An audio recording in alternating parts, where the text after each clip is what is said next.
Hello बच्चों, स्वागत है आप सभी का आपके अपने यूट्यूब चैनल कैमगुरु अकेडमी में। तो पिछली क्लास में अपने बात की थी एसिडिक सॉइल क्या होते हैं, उसके फॉर्मेशन के कारण क्या थे, रीजंस क्या थे, कॉजेज क्या थे। आज अपने बात करेंगे अमेंडमेंट्स ऑफ एसिडिक सॉइल। आज अपने जो टॉपिक है वो कौन सा आएगा, जो एसिडिक सॉइल है उसको रिक्लेम कैसे करना है। तो उससे पहले अपने को पता होना चाहिए कि सॉइल एसिडिक हुई क्यों थी। देखो, सॉइल के अंदर कैल्शियम आयन थे, यानी क्ले जो थी उसके ऊपर कैल्शियम आयन एडजॉर्ब हो रखे थे। वहाँ के एसिडिक सॉइल बनते टाइम उन कैल्शियम आयन को हाइड्रोजन ने रिप्लेस कर दिया, जिसके कारण कैल्शियम की जगह कौन से आयन आ गए, हाइड्रोजन आयन आ गए। कैल्शियम आयन क्या निकल गए, बाहर निकल गए, जिसके कारण एसिडिक सॉइल का फॉर्मेशन हुआ था। ठीक है, कि क्ले था, क्ले के ऊपर कैल्शियम आयन था और कैल्शियम को हटा के कैल्शियम की जगह कौन आ गया, हाइड्रोजन आ गया, जिसके कारण एसिडिक सॉइल का फॉर्मेशन हुआ। अब अगर अपने को एसिडिक सॉइल को रिक्लेम करना है, एसिडिक सॉइल को क्या करना है, रिक्लेम करना है, तो अपने को कैल्शियम को लाना पड़ेगा और हाइड्रोजन को हटाना पड़ेगा, यही करना होगा। तो बस यही अपने करने वाले हैं कि कैल्शियम को लेकर आएंगे क्ले के ऊपर दोबारा, और सोडियम जो हाइड्रोजन है उसको क्या करेंगे, रिमूव करेंगे। इसी से रिलेटेड जो है वो इसमें अपने सॉइल अमेंडमेंट्स यूज करने वाले हैं। तो सबसे पहले बात करें अगर अपने सॉइल अमेंडमेंट्स में, तो एसिडिक सॉइल रिक्लेमेशन कौन सा आता है, एसिडिक सॉइल रिक्लेमेशन।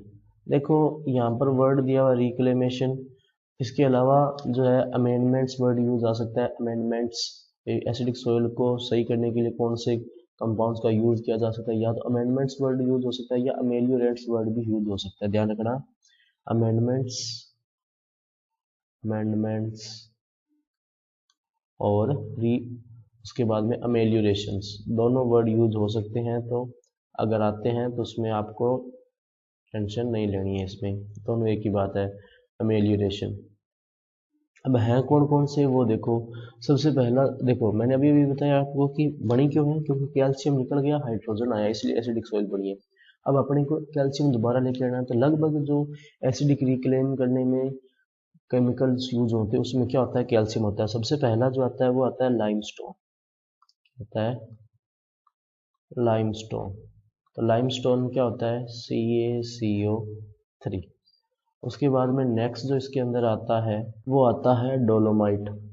क्या आता है, डोलोमाइट। डोलोमाइट होता है CaMgCO3 की ट्वाइस।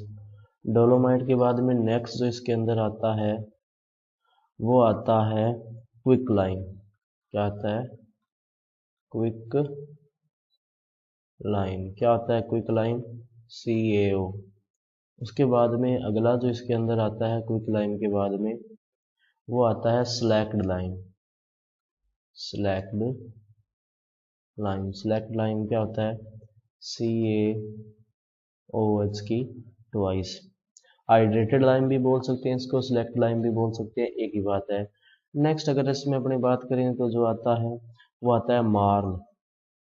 क्या आता है, मार्ल। मार्ल का फॉर्मूला क्या होता है, CaCO3। उसके बाद में अगला जो इसके अंदर आता है वो आता है चाक। क्या आता है, चाक। चाक होता है CaCO3। क्या आता है, चाक आता है। और चाक के बाद में अगला जो इसमें आता है वो अपने कह सकते हैं, इसमें जो आता है वो आता है blast furnace slag. Blast furnace slag, ये क्या होता है, CaSiO3 और होता है इसमें CaSiO4। तो ये कुछ है केमिकल्स है जिसका यूज अपने कर सकते हैं एसिडिक सॉइल के रिक्लेमेशन में, या एसिडिक सॉइल अगर हो चुकी है तो उसको कैसे सही करना है उसमें। तो ये वाले हो गए। अब अपने जो नेक्स्ट आती है वो आता है कि सलाइन सॉइल और अल्कलाइन सॉइल। लेकिन उससे पहले अपने को पता होना चाहिए कि सॉइल को अपने दो कैटेगरी में डिवाइड कर सकते हैं। एक तो वो जहाँ पर पीएच क्या है, <7, ये तो होगी एसिडिक जो अपने अभी अभी पढ़ कर आए हैं। उसके बाद में दूसरा जो इसमें आता है वो आता है जिसमें पीएच जो होती है वो 7 से क्या होती है, ज़्यादा होती है। अब ये जो दूसरी वाली कैटेगरी है जहाँ पर पीएच 7 से ज़्यादा है, इसमें दो टाइप की सॉइल बनती है। कौन कौन सी, एक तो इसके अंदर सॉइल बनती है जिसकी पीएच वैल्यू जो है वो 7 से 8.5 के बीच में रहती है, और इसको अपने बोलते हैं सलाइन सॉइल। क्या बोलते हैं, सलाइन सोइल। और दूसरा वो आता है जिसमें पीएच वैल्यू जो है वो 8.5 से ज़्यादा होती है, यानी pH इज मोर देन 8.5। ये जो सोइल है इसको अपने अल्कलाइन सोइल बोलते हैं। क्या बोलते हैं, अल्कलाइन या सोडिक सोइल। क्या बोलते हैं, अल्कलाइन या सोडिक सोइल इसको बोलते हैं। तो पहले अपने पढ़ेंगे सलाइन सोइल। इसके बारे में पढ़ेंगे सलाइन सोइल। तो इसके बारे में कंफ्यूज नहीं होना है आपको कि सर pH 7 से ज़्यादा है तो सारी अल्कलाइन नहीं है। जिसकी pH 8.5 तक है, 8.5 तक, वो तो सलाइन, और उसके बाद वाली कौन सी है, अल्कलाइन। अब अपने बात करते हैं सलाइन सोइल की। इसकी बात करते हैं सलाइन सोइल। तो सलाइन सोइल फॉर्मेशन के कॉजेज अपने पढ़ेंगे। सलाइन सोइल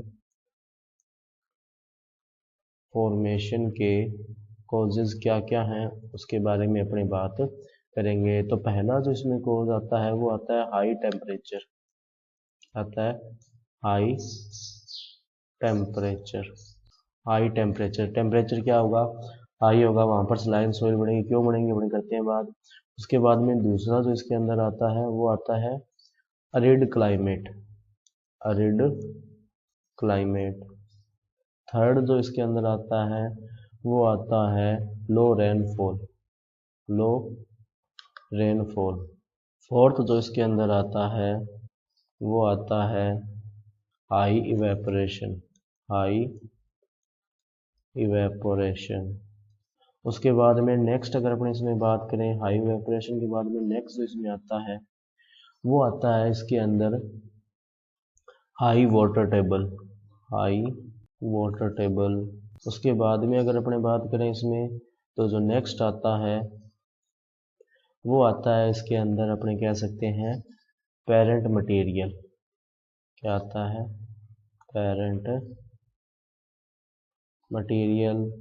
पेरेंट मटेरियल के बाद में नेक्स्ट इसमें अगर अपने बात करें तो जो आता है वो इसमें आता है सलाइन फर्टिलाइजर, या अपने कह सकते हैं अल्कलाइन फर्टिलाइजर्स, या बेसिक फर्टिलाइजर भी कह सकते हैं, बेसिक फर्टिलाइजर्स। तो ये कुछ एक रीजन है जिसके कारण सलाइन सॉइल बनती है। अब अपने पढ़ते हैं वन बाय वन के बारे में। जैसे देखो, टेम्परेचर जहाँ पर हाई होगा उसमें क्या होगा कि जो मॉइस्चर होता है सोइल के अंदर, वो मॉइस्चर जो है वेपर की फॉर्म में ऊपर आएगा, और साथ में अपने क्या लेकर आएगा, सोल्ट्स को ऊपर लेकर आएगा। अब जैसे सरफेस के ऊपर आया, जो वेपर है, वाटर वेपर है, वो तो इवेपोरेट होकर एनवायरनमेंट में चलेगी, लेकिन जो सोल्ट्स थे वो उस सरफेस के ऊपर आके कलेक्ट हो गए। सेम अरिड क्लाइमेट में। अब अरिड क्लाइमेट में क्या होगा कि जो मॉइस्चर है नहीं सोइल में, मॉइस्चर नहीं होने के कारण क्या होगा कि ऊपर से पानी नहीं आ रहा ना, वाटर नहीं आ रहा, तो सॉल्ट डिजोल्व नहीं होंगे, डिजोल्व होकर वो नीचे नहीं जाएंगे, यानी कि उनकी लीचिंग बंद हो जाएगी। लीचिंग बंद हो जाएगी तो क्या होगा, ऊपर कलेक्ट होते रहेंगे।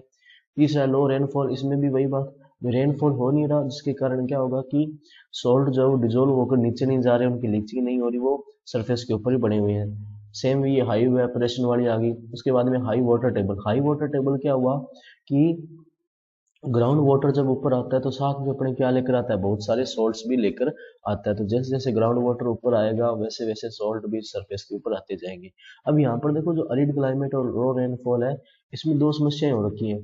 जो हाई टेम्परेचर और अरिड क्लाइमेट और लो रेनफॉल में दो समस्या हो जाती है, दो प्रॉब्लम आती है यहाँ पर। क्या कि एक तो जो रेनफॉल नहीं हो रहा, जिसके कारण क्या हो रहा है कि जो सॉल्ट ऊपर आ रखे हैं वो डिजोल्व होकर नीचे नहीं जा रहे। दूसरा क्या हो रहा है कि हाई टेम्परेचर और हाई इवेपोरेशन के कारण क्या हो रहा है कि जो सॉइल में नीचे की तरफ भी जो साल्ट पड़े हैं ना, वो भी वाटर वेपर के साथ डिजोल्व होकर सरफेस के ऊपर आ रहे हैं, जिसके कारण सॉइल क्या हो रही है, सलाइन नेचर की हो रही है। उसके बाद में है पेरेंट मटेरियल। पेरेंट मटेरियल में क्या है कि पेरेंट मटेरियल्स में अगर ऐसे मिनरल्स थे जो सलाइन नेचर के थे या बेसिक नेचर के थे, तो पीएच क्या हो जाएगी, 7 से ज़्यादा होगी, मतलब मोर देन 7 होगी, सॉइल जो है वो सलाइन कैटेगरी में चली जाएगी। इसके बाद में है बेसिक फर्टिलाइजर। अगर अपने बेसिक नेचर के फर्टिलाइजर्स का यूज करें तो भी सॉइल क्या हो जाएगी, over the period of time saline soil में कन्वर्ट हो जाएगी। अब यहाँ पर एक बात ध्यान देना यहाँ पर कि ये जो 5 रीजन्स हैं यहाँ पे, ये वाले, ये हैं causes of formation of saline soil in Rajasthan. तो ये इम्पोर्टेंट है, बात ध्यान रखना कि हाई टेम्परेचर, अरिड क्लाइमेट, लो रेनफॉल, हाई इवेपोरेशन और हाई वाटर टेबल, ये 5 रीजन जो है वो राजस्थान में रिस्पॉन्सिबल है किसके लिए, स्लाइन सोइल फॉर्मेशन के लिए। तो बच्चों आज की क्लास में अपनी इतने रखते हैं, बाकी करेंगे नेक्स्ट क्लास में। अगर आपको इसकी पीडीएफ डाउनलोड करनी है तो हमारे टेलीग्राम चैनल से डाउनलोड कर सकते हो। आप हमारी ऐप जो है जरूर डाउनलोड कर लें, उसका लिंक भी जो है आपको डिस्क्रिप्शन में मिल जाएगा। तो मिलते हैं अगली क्लास में, तब तक के लिए पढ़ते रहिए। नमस्ते।